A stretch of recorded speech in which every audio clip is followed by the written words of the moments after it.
안녕하세요. 뉴스반장입니다.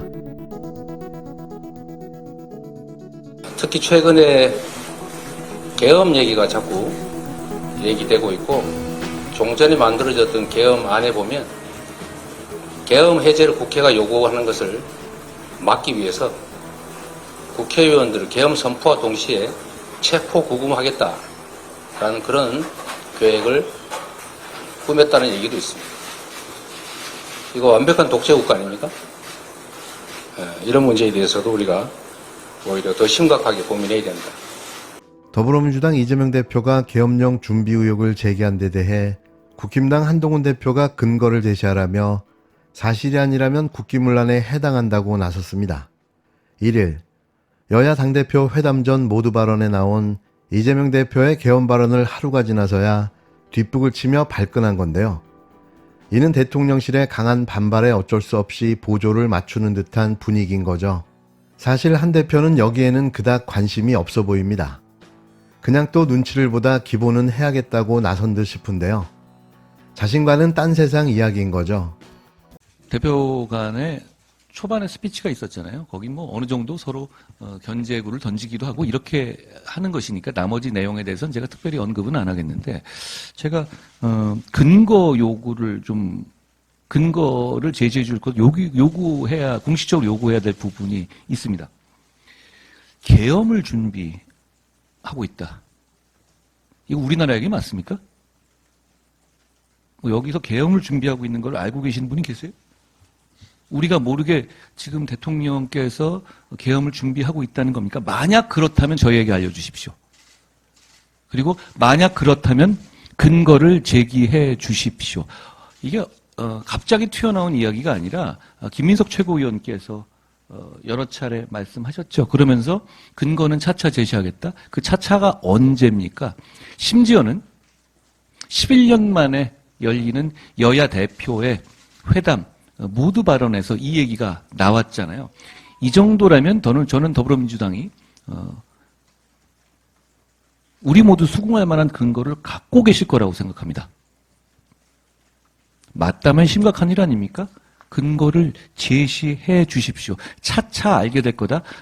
그거는 너무 무책임한 얘기입니다. 그거는 일종의 뭐 내 귀 속에 도청 장치가 있다. 뭐 이런 얘기랑 다를 바가 없는 것 아니겠어요? 답을 제시해 주십시오. 근거를 제시해 주십시오.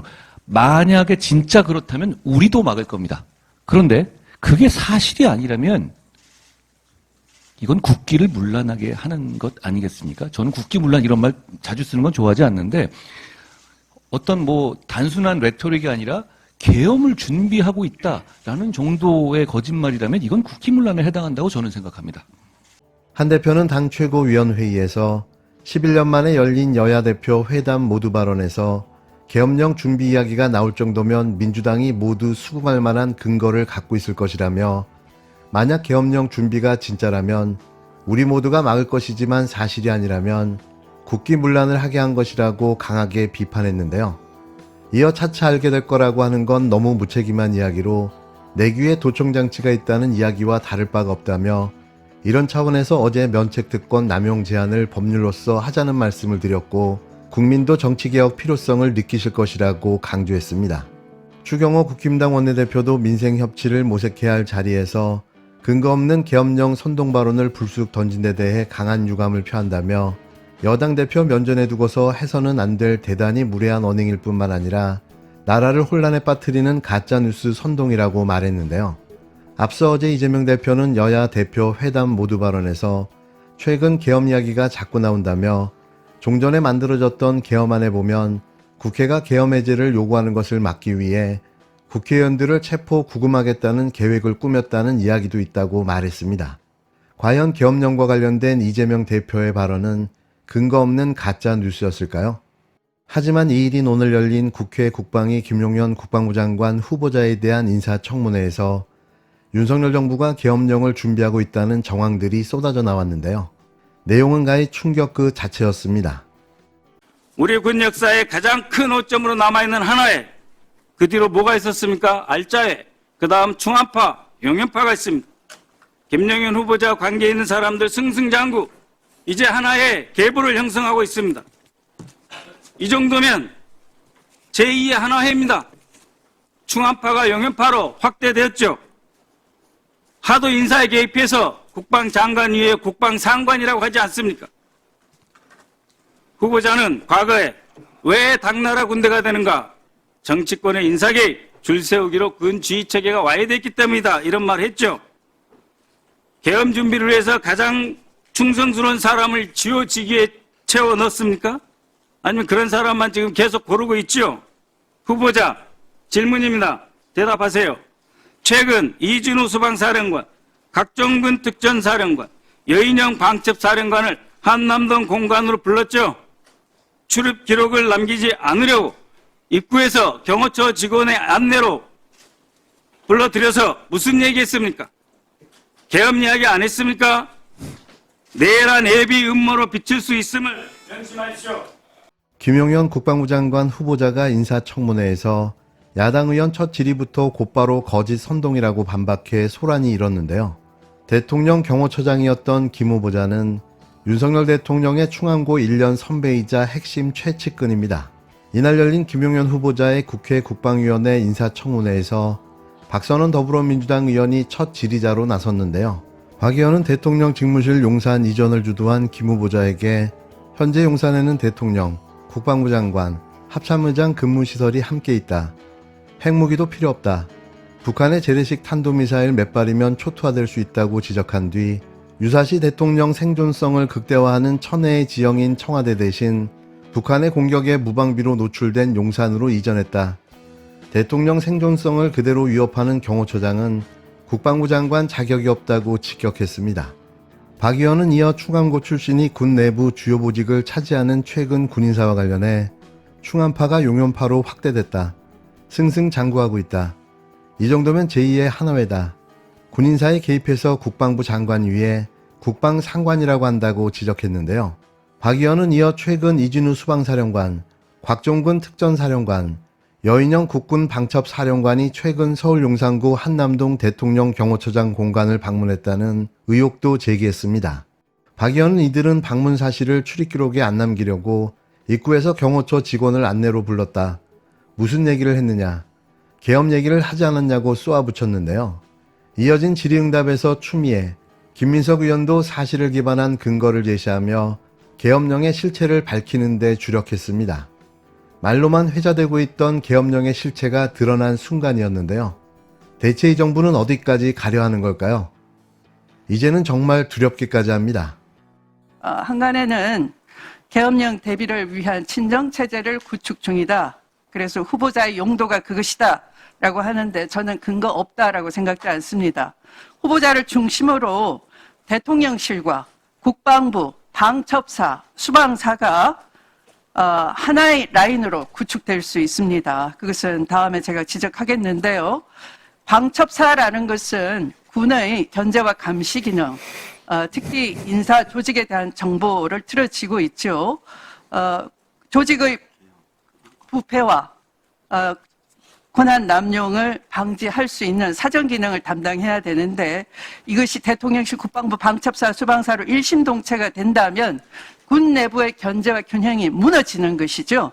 그래서 계엄령과 같은 헌정 질서를 교란할 수 있는 위험에 빠뜨릴 수 있다라는 점에서 후보자가 결단코 그 국방부 장관에 임명될 수 없는 핵심적인 이유다 이렇게 생각을 합니다. 근거를 대겠습니다.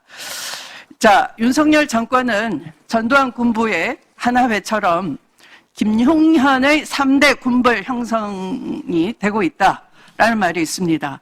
윤석열 정권에서 군내 실세로 통하는 후보자 김용현이 후보자의 학연, 충암고죠, 육사구, 그리고 근무연, 육사 38기와 수방사를 중심으로 해서 이른바 김용현의 3대 군벌이 형성되고 있다라고 진단하고 있습니다. 그 유명한 충암파, 육사 38기, 전성시대, 수방사파 이렇게 요약이 될 수 있습니다. 후보자는 하나회, 알자회, 만나회, 나눔회, 독사파 다 들어보셨죠? 이들은 인사개입을 통해서 군벌을 형성했고 노골적으로 정치에 개입하다가 결국에는 우리 역사의 비극 12.12 사태나 광주 5.18 등의 그런 끔찍한 일을 저지르는 죄인들이라고 할 수 있는데 동의하십니까? 동의하지 않습니다. 네, 그렇게 얘기하시겠죠. 네. 자, 충안파를 예로 들어보겠습니다. 후보자를 비롯해서 여인형 방첩사령관 아시죠? 박종선 777 사령관 아시죠? 자, 여인형 방첩사령관 뭐 대답을 안 하십니까? 제가 제보를 받았는데요.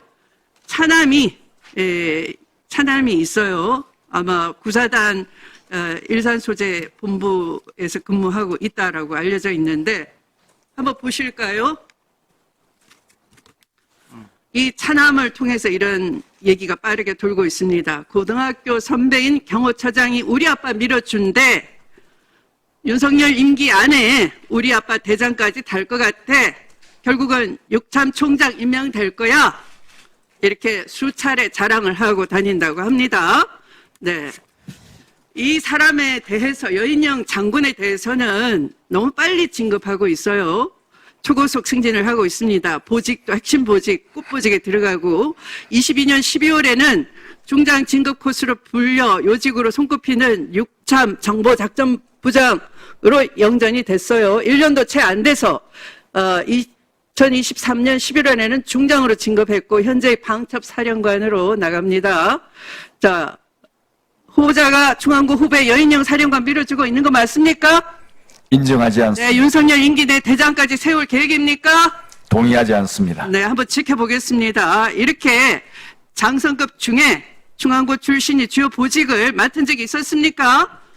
같은 학교 동문끼리 사조직화로 구축이 된다면, 자, 국방부 장관과 방첩사령관 같은 고등학교 출신 임명된 적 없어요. 아까 얘기한 대로 국정원 역할을 해야 되는 방첩사의 고유 기능, 견제와 감시 제대로 될 수 있겠습니까? 제대로 된 역할이 할 수 있겠습니까? 한동훈 법무부 장관 한 거 봤죠? 민간 관료에 대해서 인사정보 틀을 지고 과거 민정에서 담당하던 걸 본인이 직접 수행을 했어요.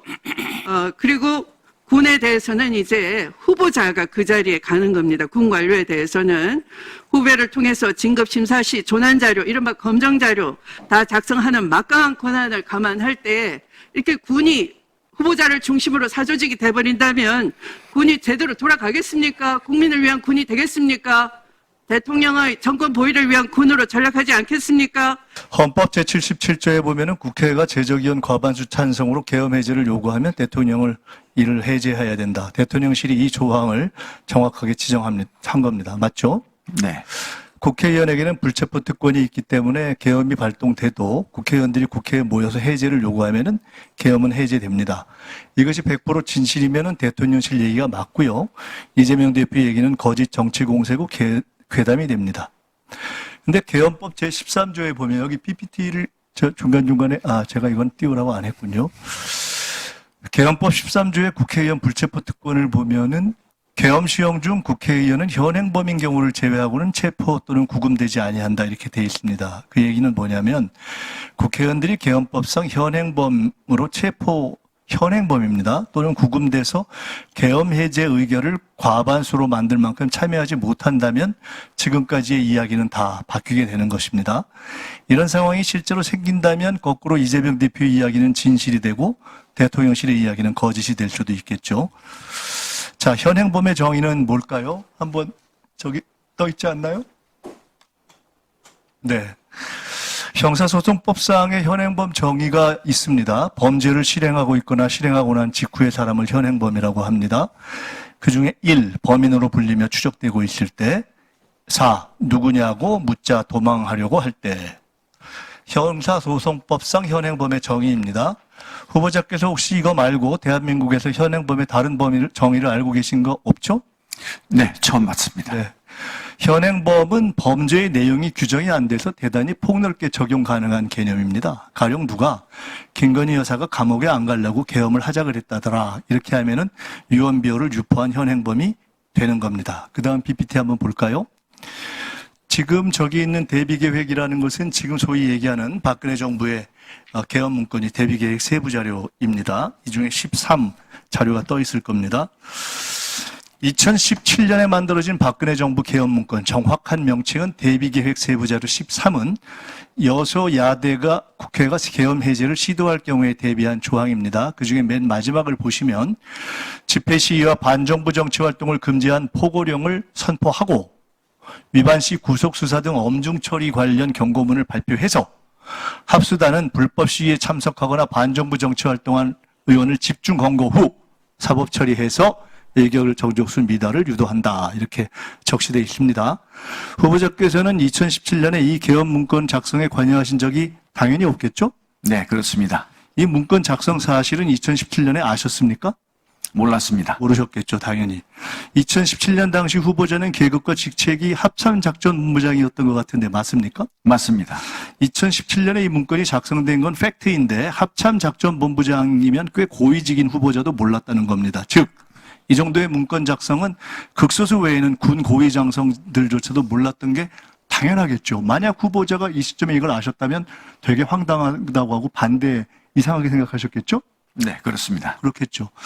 만일 이 시점에서 권력 어디선가 개헌 논의가 있어도 정부 여당과 군 관계자 대부분이 모르는 것이 2017년 후보자의 경우를 비추어 봐도 당연히 정상이겠죠?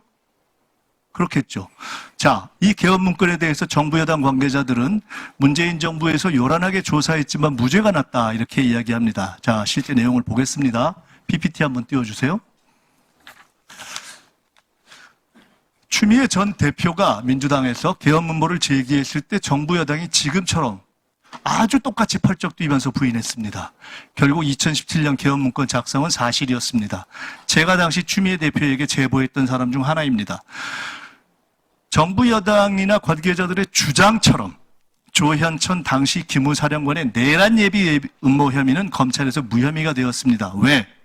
문건은 작성되었지만 문건 작성만으로 실질적 내란 위험에 이른 것은 아니다. 이런 이유입니다. 그러나 조현천의 개헌 문건 작성 직권 남용은 현재 1심 재판 중이고 문건을 작성하고 은폐한 기우전과 소강원 당시 기무사 5처장과 610 부대장은 2심에서 유죄를 받았습니다. 그건 아시나요? 모르시나요? 예, 제가 관심을 이렇게 못 중요한 거 군에서 쿠데타 개헌 음모가 있었던 건데 이거 모르시나요? 이런 거 다 모르나요? 이렇게 중요한 논의가 됐는데 몰라요? 넘어가겠습니다. 별로 이런 부분에 자, 그 다음 관심이 PPT로 없었습니다. 넘어가겠습니다. 네. 띄워주세요.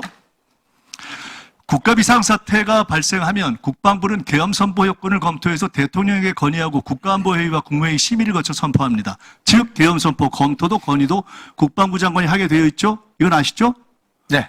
자, 그 다음 PPT. 헌법 77조와 개헌법 9조에 따르면 비상계엄 선포 시에 체포, 급음, 압수수색, 거주, 이전, 언론, 출판, 집회, 결사에 대해서 국민의 기본권 제한이 가능합니다. 국방부 장관이 검토하고 건의하는 계엄의 중대한 권한입니다. 장관 되실 거니까 이건 아시겠죠? 예. 그 다음 PPT 보여주시죠. 박근혜 개헌 문건에 의하면 비상계엄 당시에 사이버 유언비어 차단을 위해서 방통위가 주관하는 유언비어 대응반을 운영하고 시위 선동 등 포고령 위반자가 가입한 포털 사이트 SNS 계정 폐쇄 및 검거 사법 처리한다는 단계적 조치 사항에 나와 있습니다. 네, 제가 기억이 없습니다.